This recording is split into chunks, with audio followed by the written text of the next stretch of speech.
pessoal, bem-vindos a mais um episódio da série Fonoaudiologia e Infância. Hoje a nossa conversa vai ser sobre um dos principais alicerces do desenvolvimento da civilização humana, a comunicação oral. Foi a partir da língua falada, escrita e da expressão que se começaram a construir as relações e o aprendizado. Por isso, se expressar é extremamente importante para qualquer pessoa. O processo de fala, de aquisição da fala, é muito decorrente da habilidade com que a pessoa adquire de transmitir a informação da melhor maneira possível entre aquilo que pensa e sente. E não é por menos que o início da fala é um dos grandes marcos do desenvolvimento infantil. Para conversar sobre isso, a gente vai ter a companhia especial novamente da Viviane Colini. Olá, Vivi, tudo bem? Oi, Sayuri, tudo jóia? Muito obrigada mais uma vez pelo convite. É sempre muito bom estar por aqui com vocês. A gente que agradece sua presença mais uma vez, Vivi. O assunto de hoje é um assunto que eu acho lindo, até porque eu estou vivendo na pele essa experiência aqui em casa. A minha pequena está justamente nesse momento de aquisição da linguagem oral, começando a falar. É um momento muito lindo, porque a gente vê a criança se estabelecendo, se apropriando mesmo, né, desse poder da comunicação. Isso é muito bonito de se ver. E é um momento em que, claro que cada criança tem o seu tempo de desenvolvimento e com o avanço da tecnologia da informação, o avanço desenfreado da internet, todos os rótulos, os diagnósticos ficam cada vez mais acessíveis para o público leigo. E isso muitas vezes acaba gerando algumas angústias, algumas ansiedades. E eu entendo que nesse contexto, mais do que nunca, o papel do profissional de fonoaudiologia é cada vez mais importante, nem que seja apenas para trazer serenidade para o coração dos pais. Não é verdade? Você que é especialista nesse assunto, conta para a gente um pouco da atuação e da importância desse profissional nesse momento do desenvolvimento infantil. Tá certo. Para mim é sempre uma delícia falar desse assunto, porque esse assunto é a menina dos meus olhos na fonoaudiologia, né? É onde eu tenho concentrado a maior parte dos meus estudos, desde que eu me conheço por fonoaudióloga, né? Os estudos na aquisição da linguagem, os estudos na psicanálise e as outras áreas afins que a gente vai acessando enquanto fonoaudiólogo para compor o nosso saber. Acho que tem uma coisa importante que, por volta da década de 80, né, parou-se de olhar só para a fala da criança, para começar a se olhar para a fala da criança e do adulto. Né? É um marco, são os estudos interacionistas que vão acontecendo em diversas áreas, então, tanto na pedagogia, como na fonoaudiologia, como na linguística, na tentativa de explicar esse processo de entrada, de aprendizagem, de desenvolvimento, de aquisição das crianças a partir de uma perspectiva que inclua a outra pessoa e não só a fala da criança. Né? Nesse sentido, o fonoaudiólogo acaba tendo um papel muito importante, porque a gente vai muitas vezes olhar para uma criança onde os pais chegam dizendo ele está falando pouco, a gente vê que o irmão mais velho às vezes falou muito mais rápido do que ele tem um primo na mesma idade, o primo fala muito e ele está só apontando coisas, ele não fala, acho que ele está com preguiça, né? Então, muitas vezes essas histórias chegam no consultório e a gente faz um processo de conhecimento dessa criança, dessa família, dessa história, para a gente entender se tem boi na linha, né? Se tem algo que a gente precisa intervir, né? Ou se tem aí um processo que está no seu desenrolar e muitas vezes o nosso papel é escutar esses pais, tranquilizá-los e marcar posteriormente uma outra avaliação, uma outra consulta, né, para acompanhamento dessa criança. Então, acho que o fonoaudiólogo tem muito, sim, a intervir e a participar nesse processo, né? E por essa perspectiva que você falou, dos estudos e da abordagem que vem sendo trabalhada nos últimos anos, eu estou entendendo que o papel do adulto nesse processo da aquisição de fala é extremamente importante, da família como um todo. Você pode falar um pouco mais para a gente sobre isso, Vivi? Claro. nesses estudos interacionistas, então sai a ideia, né, que eu estava te contando, sai a ideia de que a gente tem que analisar a fala da criança separadamente, ou a aprendizagem da criança separadamente, para a gente sempre analisar isso numa dupla, esse jogo entre esta dupla, né? Muito mais do que um estímulo correto que esse adulto possa oferecer, muito mais do que uma palavra que esse adulto possa oferecer, a gente tem aí um papel fundante de um adulto para uma criança. O que eu quero dizer com isso, né? É a hora que esse adulto nomeia essa criança e começa a falar sobre essa criança, às vezes ainda na gestação, né? Isso acontece lá, né? Quando o bebê começa a chutar e a mãe começa a dizer, nossa, acho que hoje ele está se sentindo apertado. Aí eu acho que hoje ele está muito agitado. O que será que ele está muito agitado? E muitas vezes vai se começando a se estabelecer esse vínculo entre o que a mãe fez durante aquele dia e aí por que aquele bebê está respondendo dessa maneira, né? Porque essa dupla mãe-bebê, né, inicialmente, é a dupla potente, onde esse processo de nomeação das atividades do bebê, das sensações do bebê, dos diferentes choros do bebê, que vão trazendo aí esse banho de linguagem que vai constituindo essa criança, suas percepções, seus sentimentos, né? A criança, ela nasce, né? O ser humano nasce muito dependente de um adulto que o cuide, que o embale, que o acalante, que o limpe, que o alimente, né? E a linguagem, ela perpassa todos estes processos, né? A gente tem sempre um diálogo mesmo que indireto, vamos chamar assim, mas que acontece desde o início dessa jornada do útero mesmo, pelo que você está falando, né?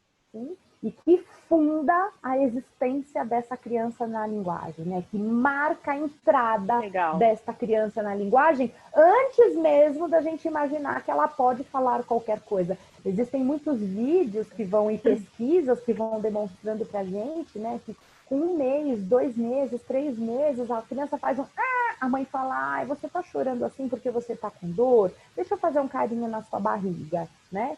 Mais para frente, a criança vai dizer, mas você está chamando a mamãe? Às vezes ela está lá no exercício articulatório, treinando os primeiros movimentos, arriscando coisas com a boca e já tem um adulto escutando ali uma fala. E isso é fundamental para que a criança venha falar, né? Isso que você está falando é muito legal, porque às vezes, né, num primeiro momento, a gente acha que, imagina, esse bebê não vai entender, que não vou estabelecer um diálogo, mas muito pelo contrário, ainda mais por todo esse arsenal teórico que você está compartilhando aqui conosco, sem dúvida nenhuma de que esse diálogo, verbalizar, é muito importante para a criança já ir construindo desde esse momento esse repertório e amadurecendo essa questão linguística, certo?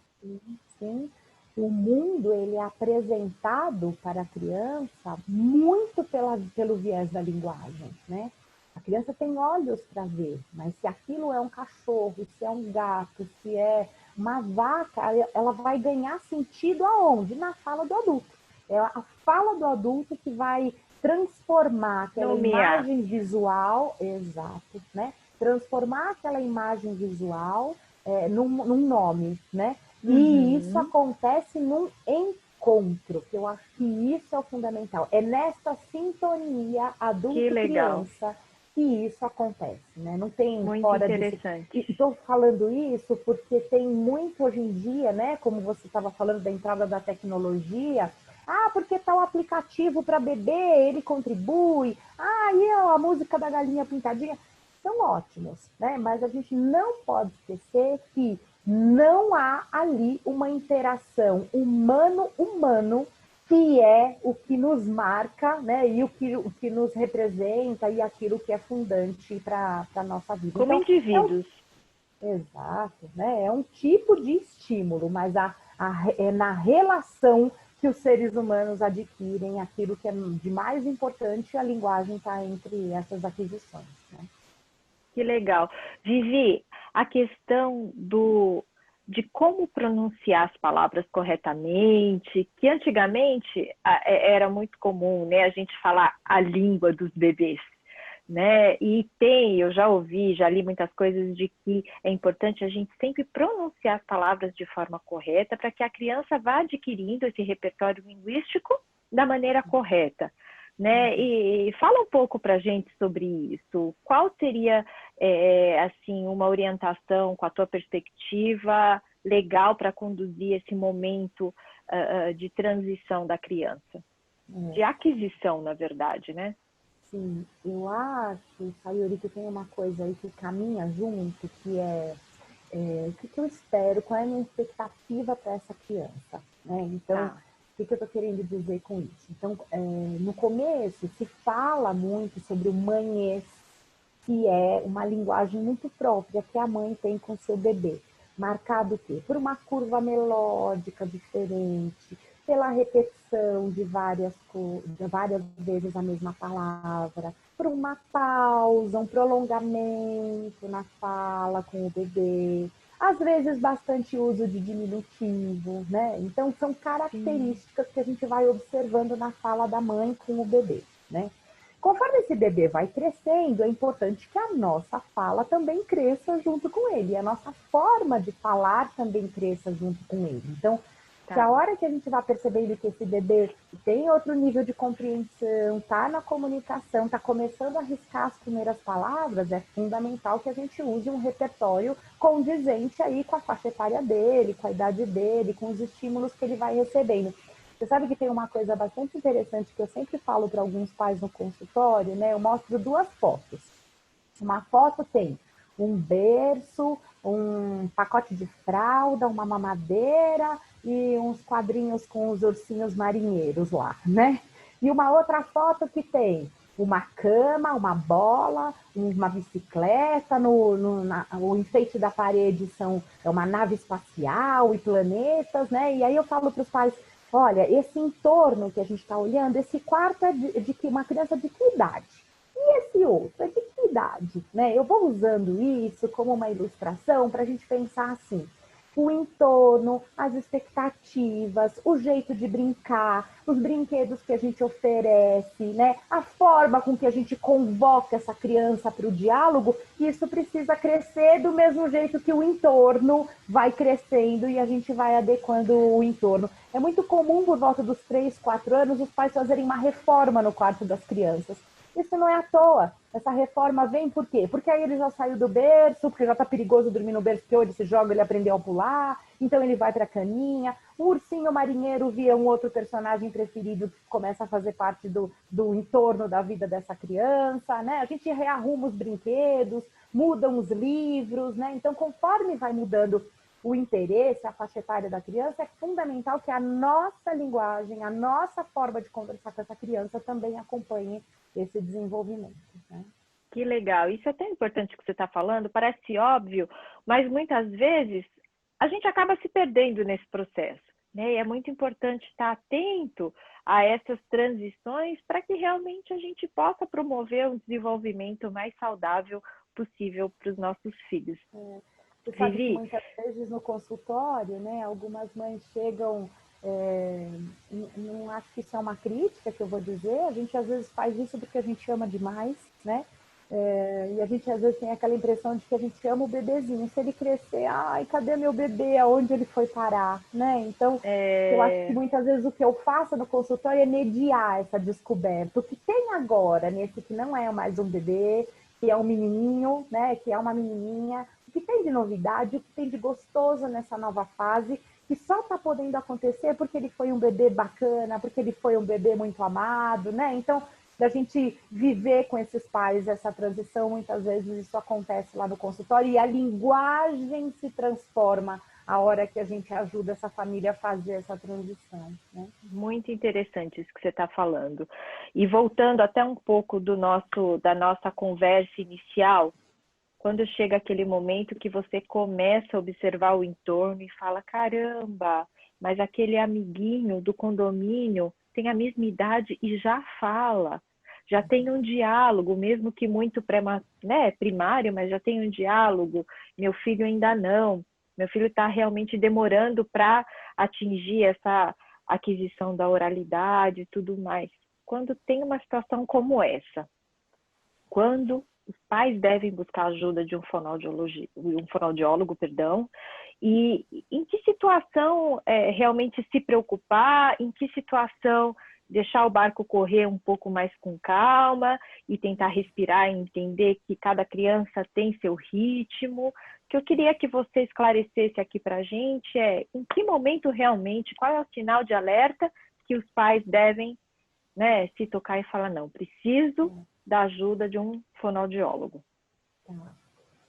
Acho que essa é uma pergunta muito bacana, né? E é muito bom para mim poder ter um espaço para falar disso, porque eu acho que ele pode ser um balizador para muitas famílias, né? Tá. É claro, Sayuri, eu acho que isso é natural do ser humano, principalmente porque a gente vive em sociedade. Como a gente vive em sociedade, a gente estabelecer a comparação com outras crianças da mesma faixa etária ou com outras pessoas do nosso rol social é um hábito dos pais e muitas vezes um hábito que não é o problemático, né? Ele é um hábito que faz parte desse nosso perfil mais social, né?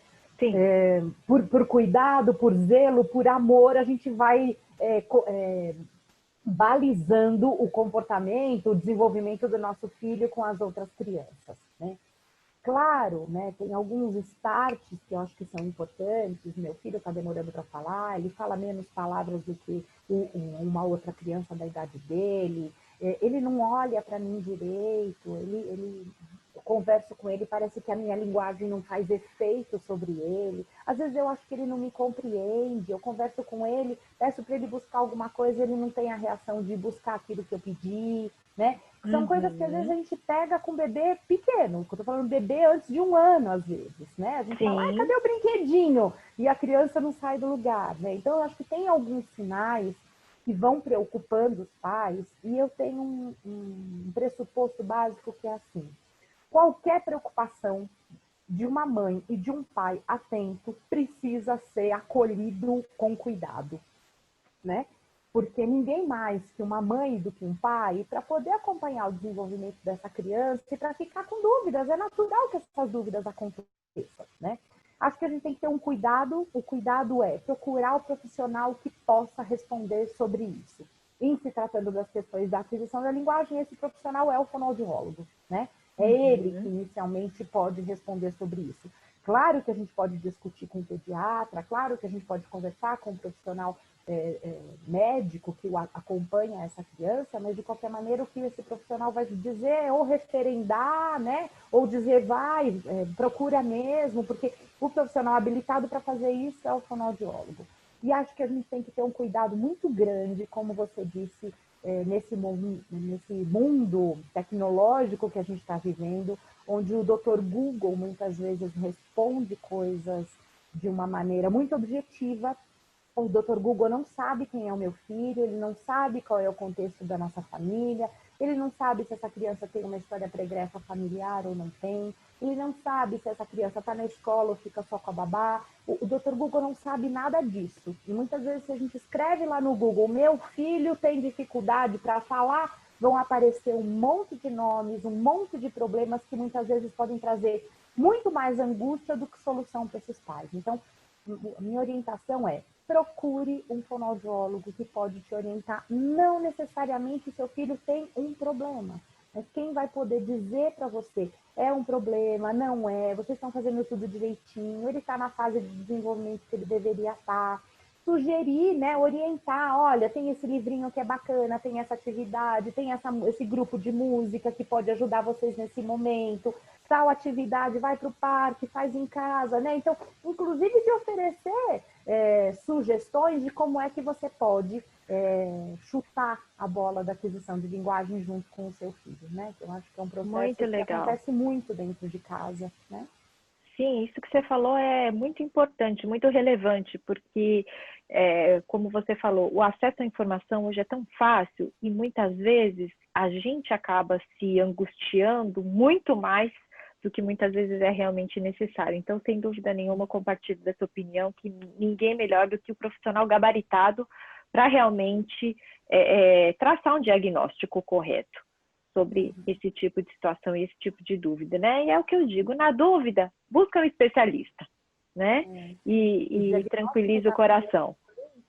O desculpa, Sayuri, os diagnósticos na primeira infância são diagnósticos bem delicados de serem realizados. Porque você está falando de um ser em desenvolvimento, a gente não está falando de um serzinho que está pronto, né?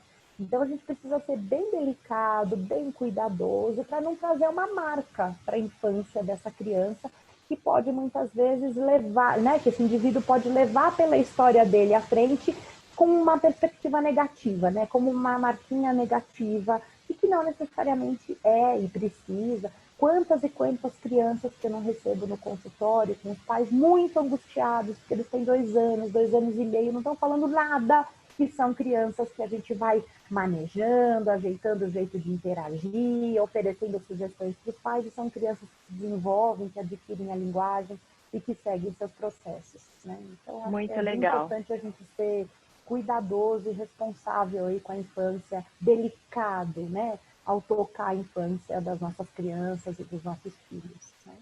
Sem dúvida, Vivi. Adorei essa conversa com você. Vou finalizando por aqui. Mais uma vez, te agradeço por esse bate-papo. Nos próximos episódios, a gente vai entrar mais profundamente com outros marcos importantes também no desenvolvimento infantil. E hoje, te agradeço a participação mais uma vez. E eu que agradeço pela oportunidade. Eu ficaria aqui horas, viu, Sayuri? Porque esse é um dos temas da fonoaudiologia que faz o meu olho brilhar. Assim. Se eu falasse para você qual é o top 5 para mim dentro da fonoaudiologia, é essa área que eu escolhi estudar, que eu escolhi me aprofundar, que eu fiz o meu mestrado, porque realmente eu acho que é um momento apaixonante da vida das crianças, esse momento onde elas saem de um lugar de não falantes para ir para um lugar de se apropriar e de se marcar na vidinha e na infância deles. Né? Com certeza, é muito mais lindo uma vez mesmo. A oportunidade de estar aqui. Obrigada, Vivi. Então, te encontro no nosso próximo episódio. Beijo para você. Combinado. Beijo, tchau, tchau. Pessoal, só lembrando aqui, para quem está interagindo conosco na série pela primeira vez, nosso primeiro episódio a gente falou sobre os diversos papéis do profissional de fono, e para quem tiver interesse é só acessar esse primeiro episódio da websérie. Eu vou encerrando por aqui a nossa conversa e te espero para os nossos próximos bate-papos da série Fonoaudiologia e Infância. Um beijo e até lá!